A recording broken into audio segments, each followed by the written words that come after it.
Welcome to the second video in our talk on motivational interviewing, where we follow the structure of motivational interviewing. And that is engagement, that's focus, that's evoking, and that's planning. And in this video, we're going to talk about focus, Yeah. which is where the recovery or the person we're talking to sort of leans towards their area of change that they might want, the direction that they might want to go, and it's kind of an exciting place to land, right? Yeah, yeah, because just in that safe container where we engage with them, we're listening. We're doing a lot of listening, and it will naturally come for them where they might be wanting to land in terms of their desired change. So we're looking for that loose thread, I guess, right? Yeah. So what is the focus? What's the direction that they might want to take this? I mean, And it could be a completely straightforward example. They might just lay it right out before us, and they might just say, "I want to quit drinking." Okay, well that's totally straightforward. We know where we're going. It's as simple. Then we pick pathways and start negotiating a plan going forward from that when we get into the planning stage. But yeah, they've just sort of said to us outright that's what they want.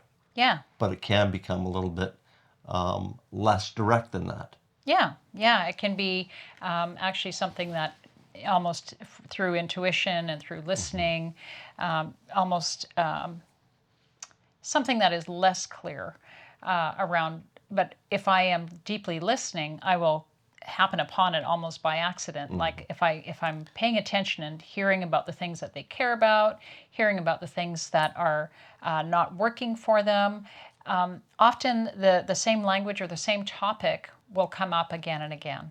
And so helping them to kind of even hear that for themselves, again, through the use of reflections, almost like when someone has an opportunity to hear what they themselves are saying. I mean, it could be living with them in their mind and in their spirit for a long time, but until they actually speak it and get it out in the air, and then have another Yeah. person to actually repeat it in either a simple way, just repeating what they just said, Yeah. or in a more complex way, unpacking a little bit of even what they didn't say or the feeling behind it, then it's almost like they hear it for themselves for the first time, even though Yes. they've been thinking about it. So what you'd be hearing the motivational interviewing doing is reflecting back what they've heard.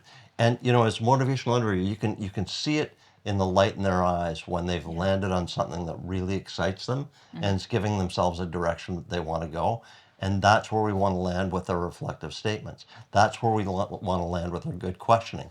That's where we want to start diving deep into their motivation for taking that path. Yeah. And just really ensuring that making sure that you heard that right, so that watching to see if that excitement wanes, and then you can pick different directions. A bit of a brainstorming session with the recovery. Yeah, and you're so intuitive in the sense of just really watching even the energy level or the way the languaging or the tone that people might use, or maybe there's a sense of excitement or urgency, or as if they landed on something really important. So that's part of the work as a recovery coach too, is just to really to notice that, to notice where there's a drawing back or where there's a leaning in, right?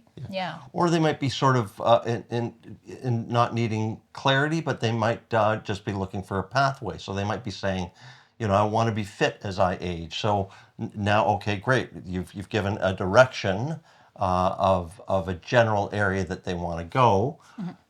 Now, how do we sort of play with a pathway that's going to make sense for them going forward in that? Like, Yeah. how is that going to fit best into their lives? And if they're picking it, just like we said before, if they're picking that pathway, it's going to be lasting a lot longer. Yeah.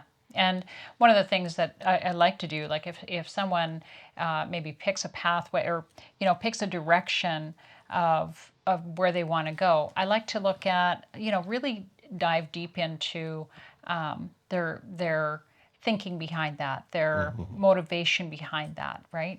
Really having some deeper discussions into that motivation that they're carrying, right? Having them expand on it more and more, right? Yeah. Yeah.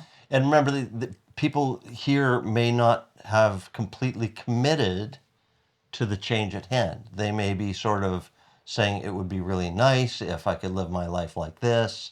And they're starting to sort of identify some clear goals that we can establish and work with a little bit later. But they might not be hard set on really Yeah. committing to a change plan or committing to some change talk that's really solid. Like, I will do this and I'm going to do this. I will absolutely quit drinking, or I will absolutely start going to the gym. Yeah. Yeah. It might be something more subtle, right? Maybe playing with the idea, well, I don't know about this, but if I don't make a change, then I'm not sure how things are going to go down the road. So Yeah. they're starting to almost kind of curl into those ideas of what might happen if they don't make the change. So they haven't started sailing there yet, but they've given us a compass heading so we know where to point our ship. And so what we would be doing next is we would be doing, and the interesting part about this is that these two that we've just talked about, the engagement and the focusing, that isn't necessarily the whole world of motivational interviewing. That could belong to any modality. Therapists who don't even practice motivational interviewing will do engagement. They will do focusing. But what we get into next here is evoking. And that is really exciting because that's where motivational interviewing really starts to take place. That's where we start dancing with discord. That's where we start playing with cognitive dissonance. That's where we start establishing goals and having these real great brainstorming sessions with the client Yeah. that has them coming from I want to I will or I am. Yeah. Yeah. Which is an And we'll, important and we'll talk transition. about that next week.